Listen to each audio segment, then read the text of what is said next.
푸른 풀밭에 앉아 계신 것 같죠? 평안합니다. 네.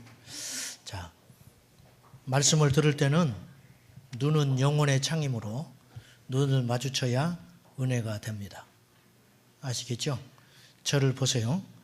저를 보면 좋은 일이 일어납니다. 옛날에 대통령 후보 나왔던 누구죠? 갑자기 생각 안 나네. 돈키호테 같은 사람. 그 친구가 생각이 나네. 그 친구가 자꾸 자기 눈을 보라고 하더라고. 자기 눈을 보면 병도 낫고 그런다고. 정신병자 같은 사람이죠. 충석이가 저렇게 큰 덩치가 떡 막아버리면 뒤에 아버지가 가려가지고 보지를 못해요. 그러니까 그래서 예배 시간에 이렇게 집중하는 게 좋고요. 이렇게 하나님께 심령을 다해서 얼마나 귀한 시간입니까? 바쁘고 힘들고 피곤한데 오셨으니까 이왕 오셨으니까 말씀의 은혜를 꼭 받고 가셔야 됩니다. 신앙에는 두 종류가 있습니다. 시련이 오면 무너지는 신앙이 있고 시련이 오므로 더 단단해지는 신앙이 있어요. 성경에는 말세에 신앙을 버리고 배교하는 일이 있을 것이다. 주님이 친히 예언을 하셨습니다. 마태복음 24장과 25장은 정말장인데 24장에 말씀하시기를 9절과 10절에 핍박과 환난이 시작될 때 너희를 환난에 넘겨주고 믿는 자들을 넘겨준다는 거예요. 환난에 넘겨주고 죽이리니 그때 많은 사람이 실족하게 되어 서로 잡아주고 미워하리라. 주님은 배교라는 말은 하지 않았어요. 그러나 실족한다는 말 자체가 믿음을 버린다는 뜻입니다. 실족한다, 넘어진다, 믿음 생활 포기하는 거예요. 시련이 너무 크니까. 앞으로 종말의 시간에 이제 말세가 점점 다가오고 있는데 본격적인 고난과 핍박이 시작되면 신앙을 버리고 배교하여 다시 세상으로 가는 사람들이 상당수 있을 것이라 저는 감히 그렇게 생각해요. 그래서 서로 고발하여 배신자가 생기고 서로 이제 선교사님들도 그렇거든요. 어려운 일이 당하면 축출당하고 그리고 이제 그 영적인 네트워크를 다 이야기해가지고 할 수 없이 그 선교지가 파괴되고 막 이런 일이 생기는 거예요. 이제 이게 소설 같은 이야기 같지만 남의 이야기가 아니고 우리에게 닥칠 현실이라고 여러분이 인식하고 신앙생활을 해야 돼요. 이럴 때 과연 시련이 닥치고 어려움이 오고 환난이 올 때 무너지지 않는 반석과 같은 믿음을 얼만큼 유지하느냐. 이 시련이 너무 크므로 주님 말씀하기를 이 고난의 시간을 택한 자들을 위하여 감하신다 할 정도로 택한 자들도 자꾸 넘어지려고 하니까 하나님이 그 고난의 시간을 단축시킬 만큼 극심한 환난과 핍박이 있을 것이다 그 말이에요. 대만은 사도 바울과 함께 예수 그리스도를 믿는 믿음으로 선교지에 함께 동참했던 믿음의 사람이었습니다 한때. 그런데 이 대마가 세상을 너무 잊지 못하는 거예요. 선교지를 다니면서 굶주리고 핍박을 당하고 자존심 상하고 침뱉음을 당하고 매를 맞고 보장되지 않는 장래 때문에 불안해하고 이런 일이 계속 반복되니까 대마가 어느 날 불안해서 못 견뎌가지고 세상으로 가버립니다. 그래서 데살로니가 전서 4장 10절에 바울은 대마를 그렇게 기록합니다. 대마는 세상을 사랑하여 데살로니가로 갔다. 이게 배교했다는 것이거든요. 바울은 핍박을 당하여 감옥에 갔지만 더 단단해져서 나옵니다. 감옥에서 하나님의 능력을 경험하고 하나님의 은혜를 경험하고 더 굳센 믿음의 사람으로 변화되어 나옵니다. 여러분은 어떤 사람들입니까? 하나님이 택한 사람은, 하나님이 버리지 않을 사람은 환난과 시련이 오면 더 단단한 믿음으로 주님의 품에 안겨둡니다. 이것이 택한 사람의 증거예요. 하나님의 택한 사람은 어떻게 아느냐? 외적인 변화는 없죠. 하나님이 택했다고 해서 무슨 문신이 생겨나는 것도 아니고 그거 없잖아요. 신비적인 현상이 없어요. 그러면 하나님이 택한 사람은 어떻게 알 수 있느냐? 지금의 상태를 보면 알 수 있어요. 환난이 올 때 무너지지 않고 시련이 올 때 더 주님을 붙잡고 그 사람은 택한 사람이에요. 환난 앞에 무너지고 시련 앞에 좌절하고 시험에 빠져버리고 이런 사람들은 앞으로 닥칠 환난과 시련 앞에 무너질 수밖에 없다는 거예요. 여러분, 평소에 우리가 믿음으로 극복하고 기도하고 영적으로 무장되어 있어야 어떤 환난과 시련이 또 중요한 선택을 할 기로에 믿음의 선택을 하는 것이지, 그냥 평소에는 그럭저럭 어떻게 하지만 그때가 닥치면 나는 잘할 거야, 그건 거짓말이에요. 그건 1%도 그럴 수 없어요. 영적인 내공이 쌓이고 훈련받고 날마다 자아를 포기하고 하나님이 기뻐하는 것들을 위해서 나의 불이익을 감수하면서 주님께 한 걸음 한 걸음씩 처절하게 나아가는 그 사람들이 이 믿음이 쌓여져서 어느 날 주님을 위해서 십자가에까지 가는 것이지, 그것이 없이 어찌 우리가 십자가의 관문까지 가겠냐 그 말이에요. 오늘 본문의 말씀은 두 구조로 되어 있어요. 1절과 3절은 다윗이 고난 앞에 드리는 믿음의 고백이고 4절부터 6절은 다윗의 소원이 담겨져 있습니다. 지금 다윗은 대단히 위험한 상황에 처해 있어요. 그래서 시련 앞에 있다고 말이에요. 자, 2절을 한번 봅시다. 악인들이 내 살을 먹으려고 내게로 왔으나 나의 대적들 나의 원수들인 그들은 실족하여 넘어졌도다. 내 살을 먹으려고 덤벼들어요. 나를 죽이려고 덤벼든다는 거예요. 3절에는 군대가 나를 대적하여 진칠지라도, 군대가 다윗 하나를 잡기 위해서 군대가 포위를 한 상태다. 그러나 다윗은 고백합니다. 1절입니다. 같이 봅시다. 시작. 여호와는 나의 빛이요 나의 구원이시니 내가 누구를 두려워하리요. 여호와는 내 생명의 능력이시니 내가 누구를 무서워하리요. 아멘. 두려워하십니까? 불신앙이라고 하는 것은 의심이 아닙니다. 불신앙은 두려워하는 거예요. 두려워하니까, 믿지 못하니까 두려운 거예요. 믿으면 두렵지 않아요. 이론은 가능하죠. 우리가 그래 믿음으로 살아야지, 어떤 시련에도 무너지지 않아야지, 이게 믿음 아니에요. 그렇게 살아야 믿음이에요. 믿어진다면 행동이 달라지죠. 내가 두렵지 않아. 주님이 나와 함께 하시는데 이 시련이 무슨 두려움이 있겠어. 우리가 이론은 다 알고 있어요. 여러분, 이런 설교를 수없이 들었어요. 환난 앞에 무너지지 말아라. 고난은 축복이다. 이 고난을 넘으면 하나님 우리와 함께 하신다. 우리가 아멘 했어요. 그런데 삶의 현장에 가면 그 고난 앞에 속절없이 무너져 버리는 거예요. 기독교 서점에 가보십시오. 고통에는 뜻이 있다, 하나님의 타이밍, 뭐 이런 책들이 수없이 있습니다. 욥기를 읽으면서도 눈물을 흘립니다.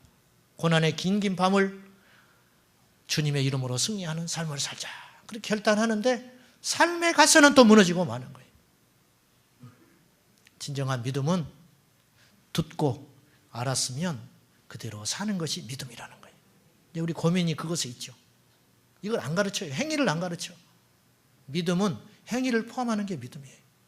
그대로 사는 것이 믿음이지 이론으로 무장되어 있다고 믿음이 아니라는 거예요. 홍정길 목사님이 은퇴하시고 그런 말 하셨다니까요. 많은 사람들이 속고 있다. 자기가 어떤 의로운 생각을 갖고 있으면 자기가 의롭다고 착각한다는 거예요. 옳은 생각을 갖고 있을 수 있잖아요. 옳은 가치관, 정직한 가치관. 속지 마라. 그것은 의로운 사람은 아니라는 거예요. 많은 목사님들이, 그리스도인들이 이 의로운 생각, 바른 가치관, 어떤 개혁적인 마인드, 이제 그걸 가지고 있어요. 근데 말만 그렇게 해요. 말만. 자기는 그렇게 살질 않아요. 그건 믿음이 아니라는 거예요. 이것에 속지 마라. 그렇게 엄히 경고했어요. 원래 다윗이 이렇게 담력이 있는 사람인가? 그렇지 않았습니다. 다윗은요, 섬세하고 굉장히 부드러운 사람입니다. 음악을 좋아하고, 알다시피 악기 만지는 걸 좋아하고, 또 얼마나 천진난만하기까지도 한지도 몰라요. 법궤가 들어올 때 너무 기뻐가지고 자기가 왕인데, 소년도 아니고 왕인데 바지가 내려가는지도 모르고 춤을 췄습니다. 이게 순진했다는 거거든요. 이런 다윗이지만 믿음에 있어서는 담적이 있어요. 내가 누구를 무서워하냐? 내가 무엇을 두려워하느냐? 자, 그냥 위로받지 말고요. 우리가 지금 고난이 있습니다. 여러분, 사람들의 일상이 복잡할 겁니다. 정말 힘든 이야기는 목사인 저한테도 말 못해요. 자존심 때문에. 제가 압니다. 그런 시련과 고난, 또 돈이 있다고 다 행복한 것도 아니에요. 관계가 아프고 자식이 내 뜻대로 자라주지 않고 배우자끼리 대화가 안 되고 이런 장막 속에 우리가 살아갑니다. 여쭤봅시다. 우리의 믿음은 무엇이냐고 말이에요. 그런 현실 속에서 그냥 현실은 현실이고 나는 교회에 와서 예배드리는 거, 그것이 믿음입니까? 그것이 아니죠. 믿음으로 이 삶의 문제를 통찰력 있게 해석하고 한 걸음 한 걸음씩 결단하고 풀어가는 것이 믿음 아니에요? 근데 우리가 실제가 없는 거예요. 이론은 있는데. 이론만 무장이 되어 있는 거예요. 우리가 교회 한 달만 다니면 하나님이 살아계신다는 거 다 배웠고요. 믿음으로 산다는 게 무엇인지 대충 짐작을 해요. 사랑하고 참고 어려울 때 기도하고. 그런데 그 이후의 삶은 그것을 내 몸에 습관화하고 구체화하고 가치관으로 정립하는 삶이 신앙의 삶이에요. 이것이 되지 않으면 30년 교회 다닌 사람이나 한 달 교회 다닌 사람이나 결과는 똑같은 거예요. 삶의 열매는 똑같이 없는 거예요. 이건 믿음 아니에요. 다윗은 시련을 만날수록 강해집니다. 다윗은 환난을 만날수록 단단해집니다. 이게 영적 원리입니다. 다윗이 제일 영적으로 피크였을 때가 언제인지 아십니까? 왕이 됐을 때가 아니에요. 사울에게 쫓겨다닐 때, 그리고 수많은 10년 동안 사울이 다윗을 죽이려고 군사를 일으켜서 추적을 할 때 다윗이 그 순간순간마다 하나님의 음성을 듣습니다. 때로는 굴 속에서, 때로는 생명의 위협을 느낄 때 얼마나 두렵습니까? 사울은 모든 걸 가졌어요. 군사도 가졌고 힘도 가졌고 능력도 가졌고 권세도 가졌어요. 그 모든 걸 가지고 다윗 하나를 죽기 살기로 쫓아다닐 때 다윗이 풍전등화 같은 삶을 살지만 다윗이 영적으로는 제일 풍성했어요. 왜? 그때마다 주님을 붙잡아요. 그때 지었던 노래들이 주옥과 같이 시편에 있잖아요. 하나님을 찬양하고. 시편 23편이 여호와는 나의 목자시니 내가 부족함이 없으리로다. 그가 나를 푸른 초장에 누이시며 실만한 물가로 인도하시는도다. 그렇게 고백할 때 다윗이 푸른 풀밭에서 그 노래를 지은 게 아니에요.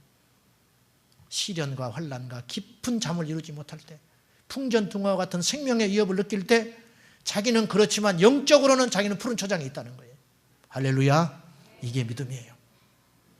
다윗의 진정한 위기가 언제 온지 압니까? 왕이 되고 권력이 생기고 주변에 예스맨들이 꽉 차고 대적들이 다 물러나서 이제는 자기가 전쟁터에 안 나가도 돼요.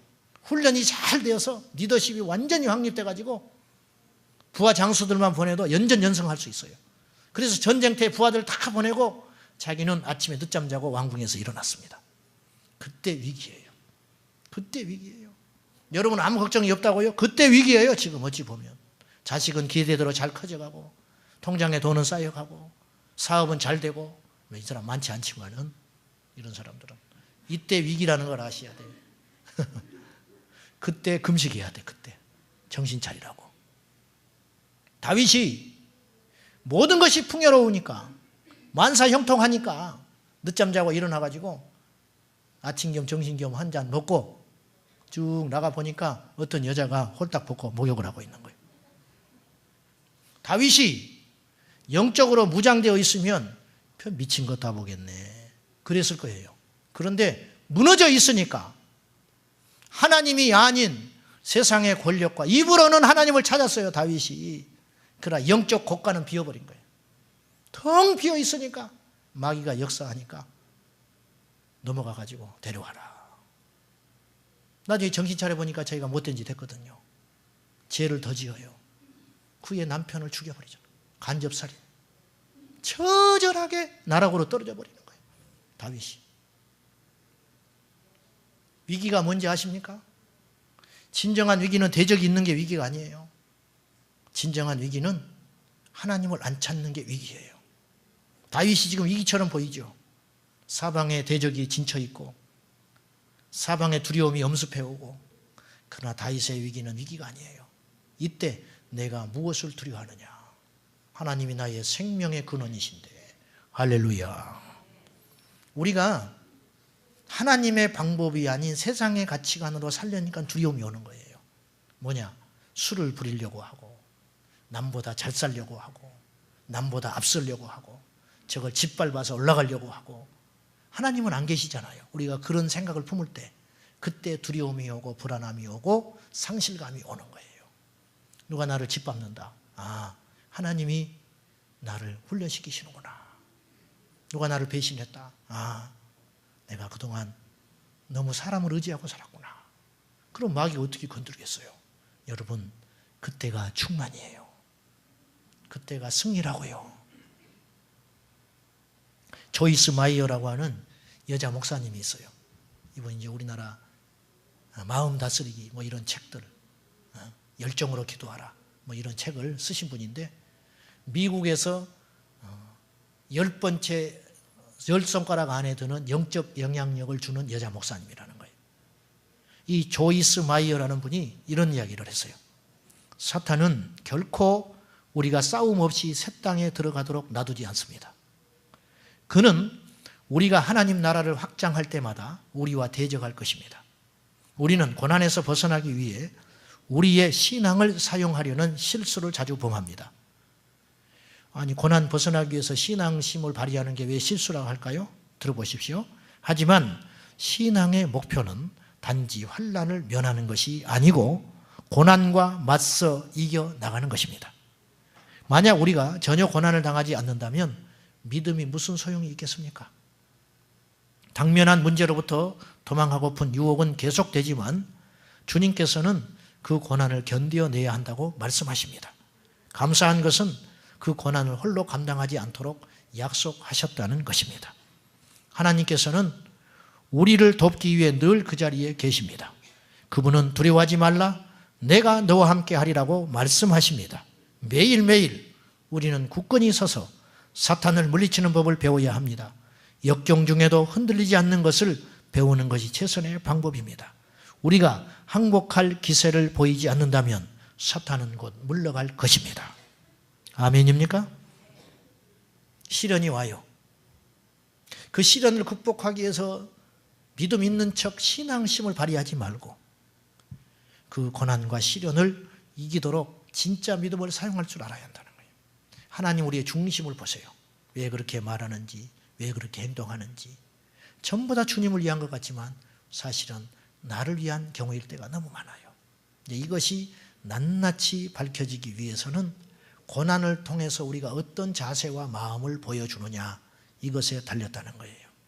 고난은 우리의 믿음과 마음 상태를 여과 없이 숨김없이 드러내게 해버립니다. 아브라함이 오늘 하나님께 테스트를 받아요. 오늘 우리 중에서도 그런 테스트를 받는 사람이 있어요. 창세기 22장에 하나님께서 느닷없이 아브라함아, 아브라함아, 예, 항상 하나님이 아브라함을 찾을 때는 좋은 일이 있었어요. 그런데 그날은 달랐어요. 네 아들 이삭을 바치라. 길을 의심하지요. 우리 같으면 사탄아 물러가라 그럴 거예요. 어떻게 하나님이 줘놓고, 그것도 하나님이 인신제사를 받은 적이 없습니다. 산 자식을 칼로 조각내어서 불로 태워 죽이는 번제를 드리라고 하느냐. 이건 분명히 계시가 잘못 왔다. 그러나 아브라함은 정확한 사람이에요. 왜 이렇게 정확할 수 있을까?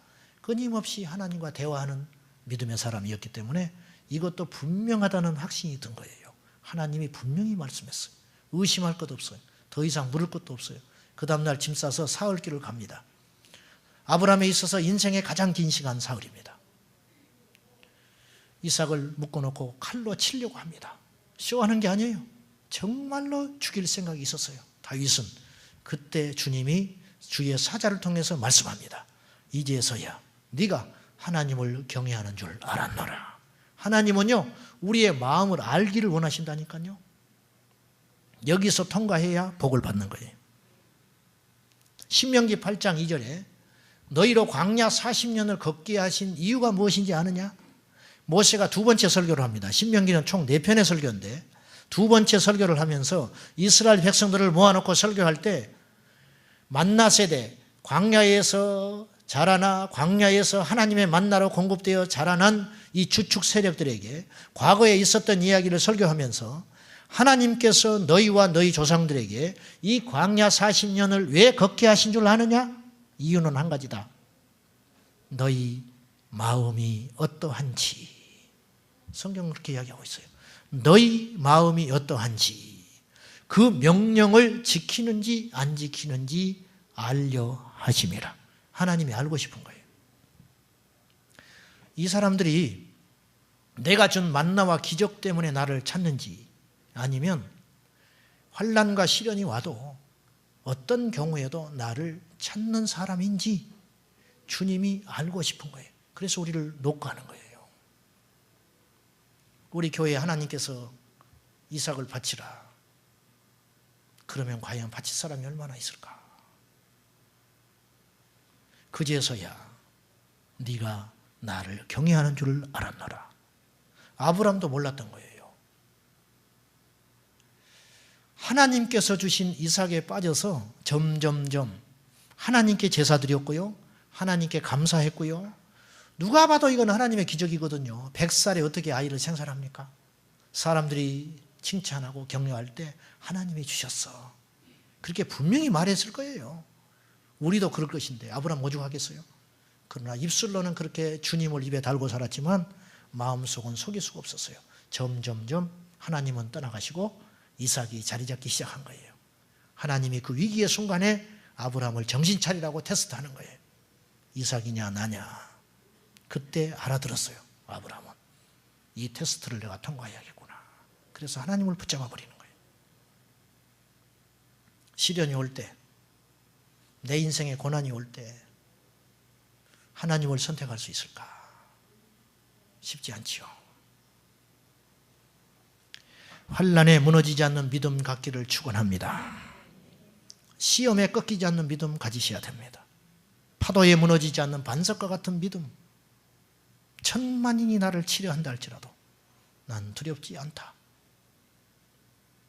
파도가 일고 풍랑이 일어도 내 마음에는 평온이 있어야 합니다. 이것이 예수의 사람이에요. 누가 한마디 하면 얼굴이 굳어져 버리고, 누가 부정적인 소리 하면 얼굴이 하얗게 돼버리고, 다 망했네, 다 망해서. 그래서는 하나님이 쓸 수가 없는 거예요. 담대하십시오. 억지로 안 되죠. 여러분이 불안하다는 건 믿음이 없다는 거라니까요. 여러분이 하나님을 믿지 않고 뭔가 다른 걸 믿고 있었다는 증거예요. 그것은 흔들릴 수밖에 없거든요. 이 세상에 영원한 건 하나님밖에 없어요. 사람도 환경도 물질도 언젠가는 내 것에서 떠나갈 때가 있어요. 그때 본전 드러나 버리는 거예요. 그때. 다윗이 소원이 있습니다. 그래서 4절부터 6절이 다윗의 소원 부분이죠. 지금 다윗이 이렇게 기가 막히게 어려운 환경이잖아요.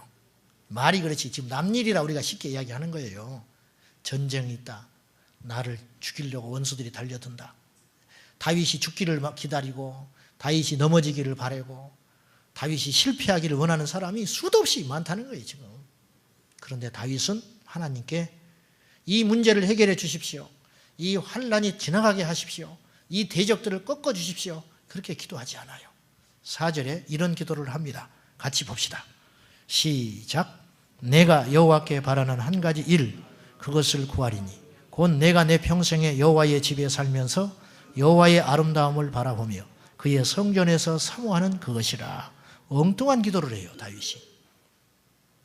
그래서 제가 이 말씀을 계속 보았어요. 연관이 없거든요.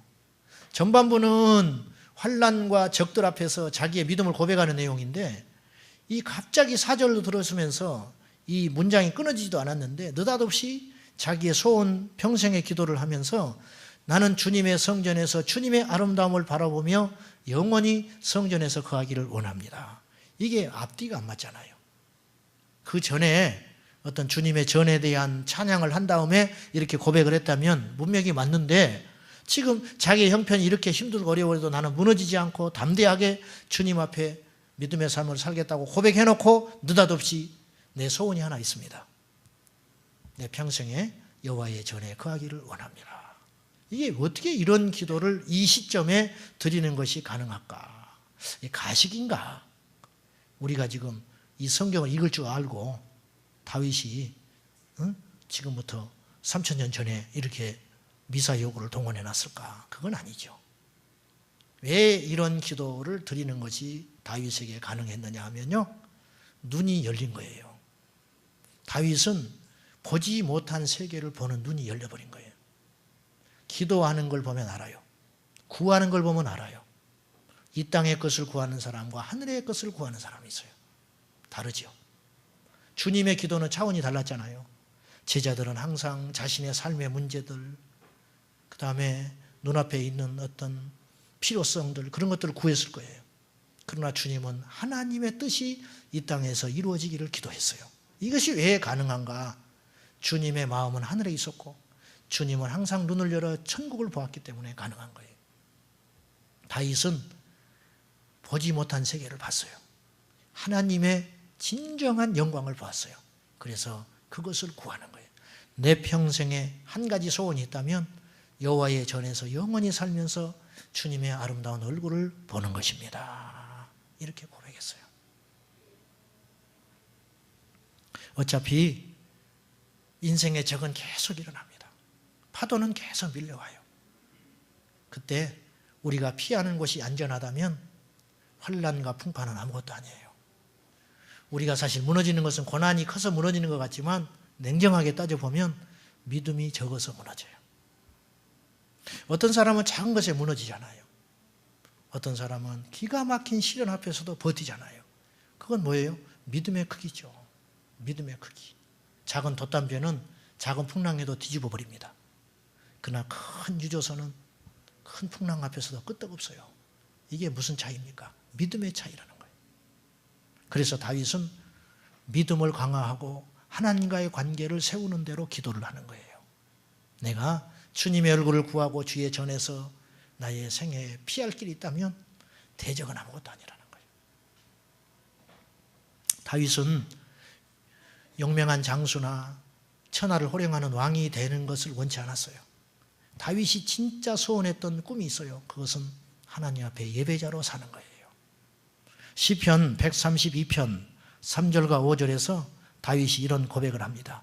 내가 내 장막집에 들어가지 아니하면 내 침상에 오르지 아니하고 내 눈으로 잠들지 아니하며 내 눈꺼풀로 졸게 하지 아니하기를 여호와의 처소 곧 야곱의 전능자의 성막을 발견하기까지 하리라. 내게 안락한 처소가 있고 침상이 있지만 하나님의 장막을 내 눈으로 발견하기 전까지는 내가 갈 수 없습니다. 다윗이 법궤가 주의 장막에, 아직 다윗 때는 성전이 없었어요. 천막이 있었다고요. 성막. 그래서 오늘 본문에도 성막, 장막 그러잖아요. 번듯한 성전에 하나님의 법궤가 있는 게 아니에요. 이것이 항상 다윗에게는 고통이었어요. 그래서 하나님의 성전을 지으려고 했어요. 그러나 하나님이 허락질 않아요. 평생의 소원이 있었지만 품었지만 그걸 해결하지 못하고 죽어요. 그러나 다윗은 낙심하지 않습니다. 자기 후대의 성전을 지을 수 있도록 철저히 준비해 놓습니다. 이미 다윗은 여호와의 성전을 지은 사람이에요. 믿음으로 볼 때. 그렇잖아요. 준비하는 자가 있고 세우는 자가 있고 누리는 자가 있다. 그러면 이 세 대상이 다 하나님께는 합당한 겁니다. 이게 믿음이죠. 제가 지난 주간에 교회를 놓고 깊게 기도를 했습니다. 그때 하나님이 내게 주시는 말씀은 현대인들의 마음 상태를 조금 하나 보여줬어요. 성도들의 마음을. 이 땅의 성도들이 교회를 뜨겁게 사랑하지 않는다. 목사도 그래요. 목사도 자기 왕국을 지으려고 하고 순전하게 사랑하지 않아요. 교회에 와서 은혜 받고 응답받고 능력을 얻고 문제를 해결받고 어떤 비슷한 동료의 사람들을 만나서 어떤 취미 네트워크를 형성하고 또 조금 더 철이 든 사람은 훌륭하게 양육을 받아서 하나님께 뭔가 성숙한 삶을 살기를 원해요. 그러나 그것도 욕심이에요, 사실은. 그것도 욕심이라고. 그리고 존경받는 목사와 함께 신앙생활 하기를 원해요. 그건 그건 다 인지상정이에요. 그런데 자기의 기대가 무너질 때 무너져 버려요. 내가 생각했던 기대가 교회가 아닌 거예요. 그래서 오늘날 그리스도인들은 교회를 자기의 어떤 취향에 맞는 교회를 찾아다니고 있어요. 그래서 찾았어요. 근데 지내고 보니까 그렇지 않아요. 내가 생각했던 그 목사가 아니고, 내가 생각했던 그 사람이 아니고, 내가 생각했던 그 예배가 아니고, 내가 생각했던 어떤 공동체가 아닐 때는 여지없이 무너져 버립니다. 네. 어쩔 수 없죠. 저는 이것이 며느리 사랑이라고 생각해요. 자, 며느리와 딸을 어떻게 똑같이 사랑하겠어요? 이제 아들만 가진 분들은 지금 다 각오합니다. 나도 딸 오면, 며느리 오면 나 딸같이 사랑해 줄 거야. 막 그렇게 장담하는 분들도 계셔요. 저한테. 저는요, 아직 며느리하고 이렇게 싸우는 사람은 이해가 안 가요. 그러면서 며느리 오면 아주 딸같이 생각할 거래. 저기는 절대 스트레스 안 준대. 그때 가봐야 알겠지만은, 자, 며느리와 딸의 차이가 있습니다. 그건 뭐냐? 며느리를 사랑해요. 자, 난 너 딸같이 생각할 테니까 너도 편하게 나를 엄마라고 불러라. 네, 좋지. 근데 며느리는 이쁜 짓 해야 사랑합니다. 네? 이쁜 짓 해야 사랑한다고. 딸은 딸이니까 사랑해요. 이 차이가 굉장히 큽니다. 며느리가 이쁜 짓 안 하면 사랑 식어을 해요. 딸은 이쁜 짓 안 해도 사랑은 계속돼요. 이게 며느리와 딸의 차이라고. 그래 안 그래요? 그죠? 전부 시어머니들은 지금 고개 끄덕끄덕 하고 있어요. 고참들은. 첫자들은 몰라 아직. 어쩔 수 없어요. 그때 내게 주님이 주시는 마음이 있었어요. 이 땅의 목사와 그리스도인들이 교회를 며느리처럼 사랑한다. 내가 마음에 들면 사랑해요. 그러나 허물은 사랑하지 않으려고 그래요.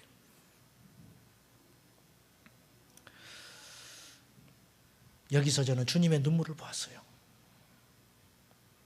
여기서 우리 주님의 아픈 마음을 봤어요. 자신의 이상과 기대에 맞지 않으면 교회를 바꾸려고 하고 교회를 떠나려고 합니다.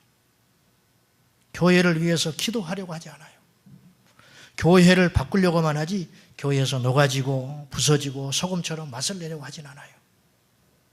이 일이 얼마나 위대한 일인 줄 안다면, 천국에서 받을 상급과 하나님의 위로와 축복을 안다면 우리가 이렇게 살지 않을 거예요. 이걸 모르는 거예요. 영의 눈이 가려서.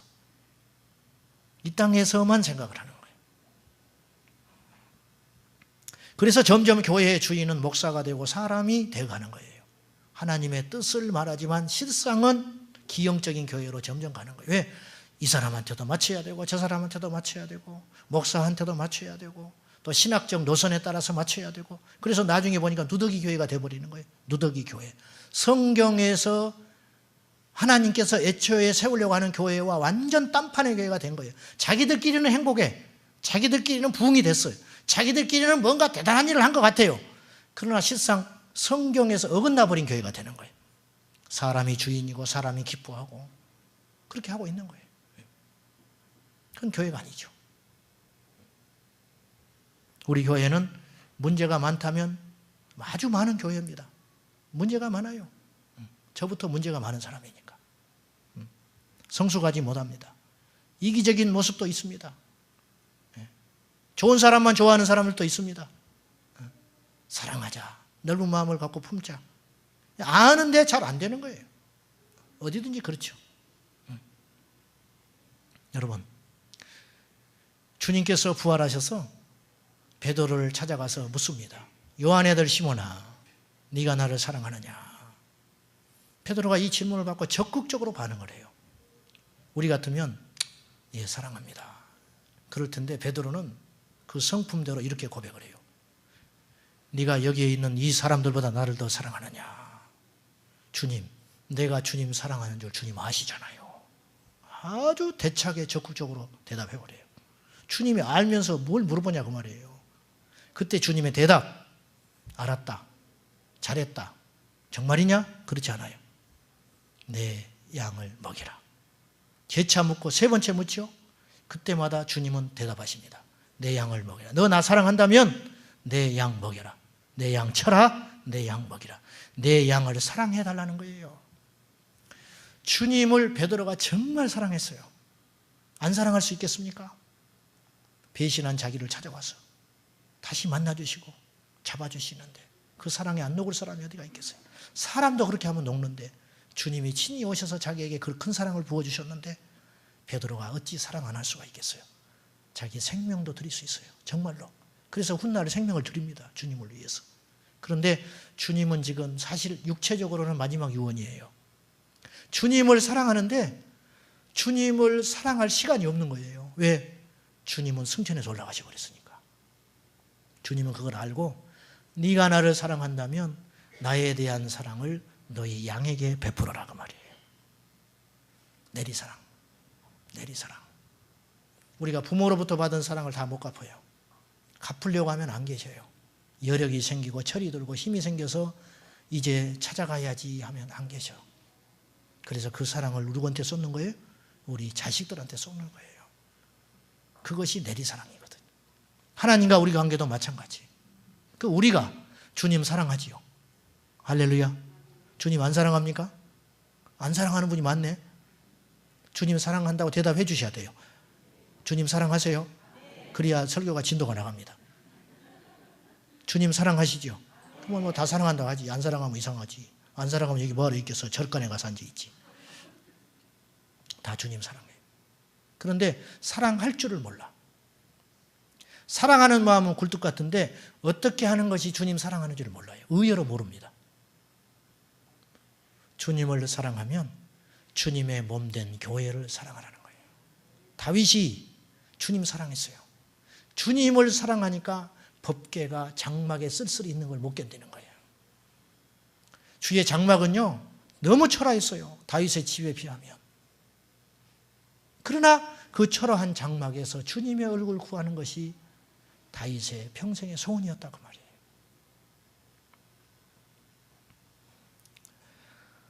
사도 바울의 주님 사랑은 극진했습니다. 그런데 주님을 사랑하려고 하니 주님이 성령으로 임하시지만 눈에 보이는 주님은 안 계시는 거예요.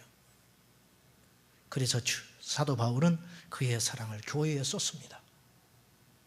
사도 바울은 에베소서 5장 16절에서 남편에게 아내 사랑하기에 대하여 강조하면서 남편들아 아내 사랑하기를 그리스도께서 그의 몸된 교회를 사랑하신 것 같이 하라.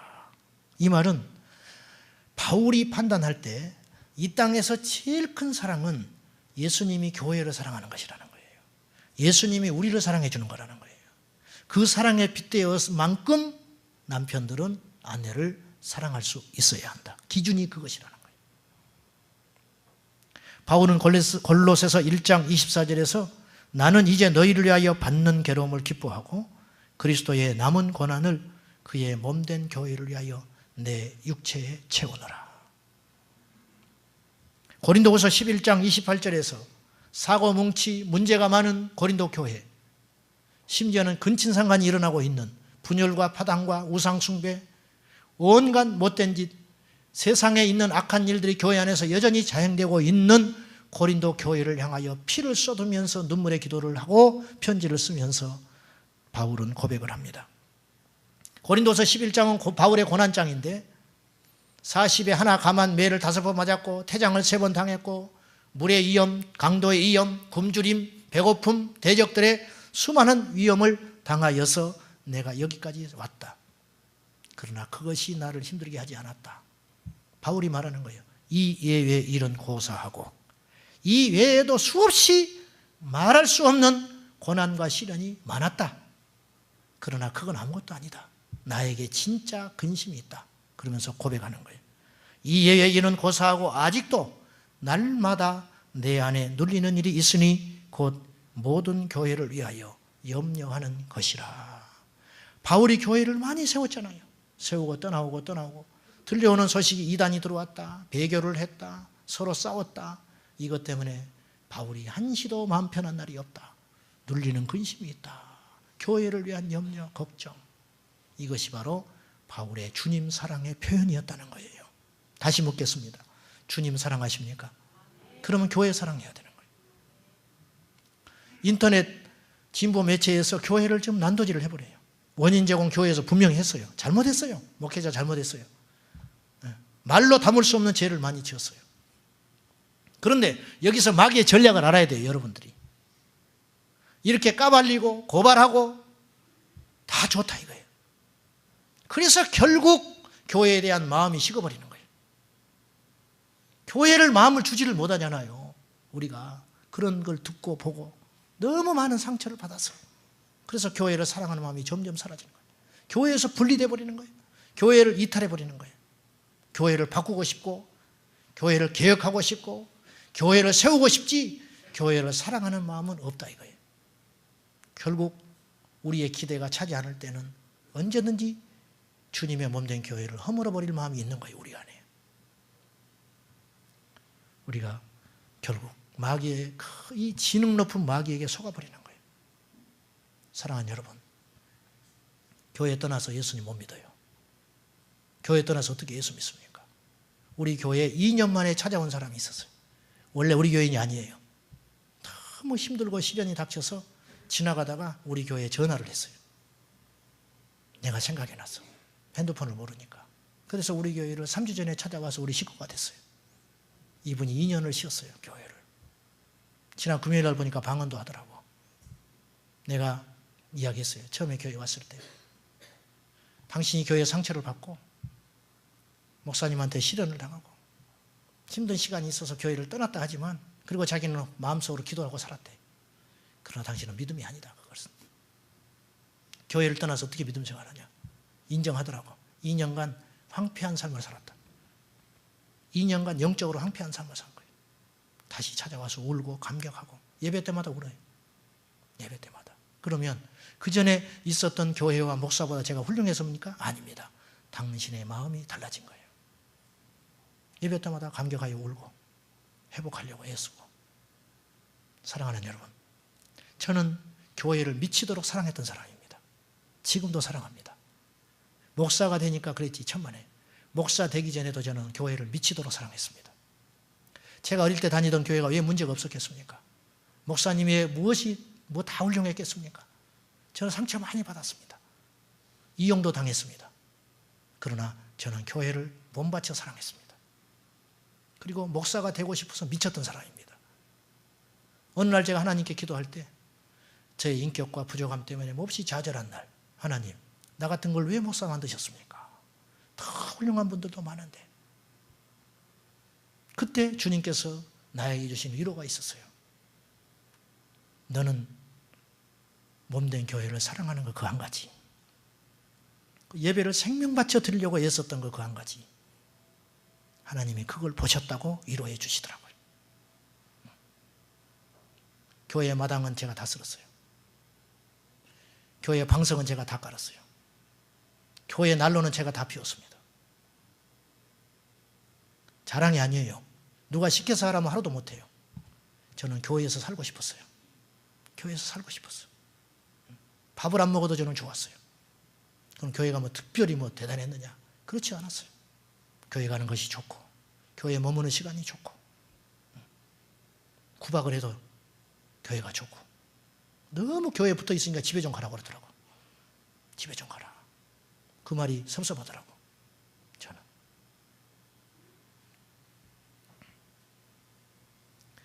애들을 데리고 기도를 하는데 애들이 방언을 받아가지고 절제를 못하니까 전도사님이 토요일 날 저녁에 애들 데리고 집회를 하면서 막 방언을 하는데 당신 주무셔야 한다고 앰프를 꺼버리더라고.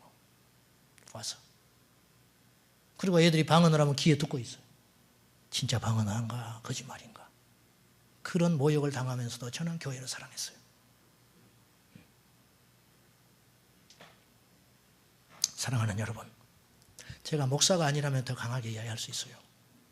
제 성격도 그렇고 양심상 저는 주의 종한테 잘하는 소리도 못하고 교회에 충성하는 소리를 못하는 사람입니다. 그러나 기억하십시오. 하나님 사랑과 교회의 사랑은 분리될 수 없어요. 이게 현실이에요. 현실. 이론으로는 가능해. 내가 뭐 사람 보고 교회 다녀? 사람 안 보고 교회 못 다녀. 그렇잖아요. 이론으로는 가능해. 내가 꼭 교회에 나가서 예수 믿어야 돼? 마음으로 하나님 믿으면 되지. 이론으로는 가능하다 그 말이에요. 그러나 실제는 그렇지는 못해요. 절대 그렇게 신앙생활을 못합니다. 해보세요. 그렇게 하는 사람 보세요. 건강하게 신앙생활 하는 사람 하나라 있는지. 무너집니다. 우리가 약하기 때문에 하나님이 공동체로 세우시고 교회로 불러주시고 힘들 때 나를 끌어주시고 고난이 닥칠 때 나를 힘있게 하시는 것은 강단과 교회를 통해서 하나님이 공동체 지체를 통해서 우리를 만들어가는 거예요. 다윗은 이 비밀을 이미 깨달았어요. 교회는 성전보다 훨씬 진부한 것이거든요. 교회는 구약의 성전보다 훨씬 성령의 임재가 있는 더 분명한 하나님의 나라예요. 그럼에도 불구하고 다윗은 구약의 성막 안에서조차도 하나님의 임재를 경험하고 하나님의 능력을 보았고 주의 얼굴을 구했기 때문에 다윗의 그 힘의 원천이 거기서 온 거예요. 사랑하는 여러분, 여러분이 세상에 나가서 일을 하든 뭘 하든지 여러분 마음에는 하나님이 계시듯이 여러분 마음에는 주의 성전이 있어야 합니다. 이것이 건강한 신앙이에요. 우리 모두 그런 믿음으로 다시 한번 우리가 지난날 살면서 마귀에게 속은 것은 없는가? 교회와 우리는 애증의 관계예요. 싫어도 교회를 다녀야 되고 좋아도 교회를 다녀야 되고 싫어도 함께 신앙생활 해야 되고 좋아도 함께 신앙생활 해야 할 어쩔 수 없는 관계예요. 며느리처럼 사랑하지 말고 딸처럼 사랑하여 우리 교회의 부족한 면도 사랑할 수 있는 믿음, 그것이 진짜 우리 교회 성도가 되는 것이라는 거 꼭 기억하셔서, 우리 교회가 좋아서 오셨지요. 여러분들이 좋아서 오고 또 어떤 소문이 나서 올 수도 있고 목사가 미남이라 소문나서 올 수도 있고 나 혼자 그렇게 착각하는 거예요. 다 필요 없어요. 와서 보니까 별것도 없어. 머리는 다 빠져가고 실망스러워. 그것까지도 품을 수 있어야 한다. 그것까지도. 사랑이 없다. 내가 사랑해 사람이 돼야겠다. 저 사람 아는 체를 안 하네. 내가 먼저 아는 체 해야 된다. 이러한 것들이 쌓여서 하나님의 상급이 되고 축복이 되고 은혜가 되고 우리 후대가 복을 받는 위대한 역사가 있다는 거 꼭 기억하셔서 예수의 이름으로 우리 모두 다윗처럼 절절히 주님의 전 사모하는 믿음 생기시기를 축원합니다. 기도하십시다.